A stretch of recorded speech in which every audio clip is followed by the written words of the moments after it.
Hey everybody, I'm back with some other automotive detailing products, and I just wanted to see what your thoughts were about these two different options.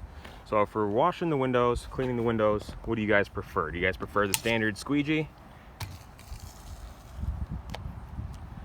or do you prefer the one pass 12-inch water blade, silicone, flexible, durable material, jelly-like substance? You can use it on windows, paint, although some people say it scratches the paint if the paint's not properly taken care of.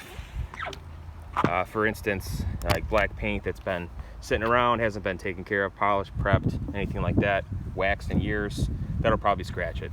You can probably use it as long as the paint's been maintained. You can use it on all different surfaces: paint, trim, sides, the cars, the roof. It's really easy to get with the roof. Instead of using towels, it's more of an eco-friendly option. The best option I like is to use my electric, or my battery, I should say, battery-operated leaf blower. It does a great job at drying the whole vehicle, so of course the best option is going to be to not touch the paint when you're drying it. But this is kind of nice. It's about 15 bucks from Amazon. I use this as well as the squeegee. Just kind of both options to use. Just curious what you guys like to use. Thanks so much.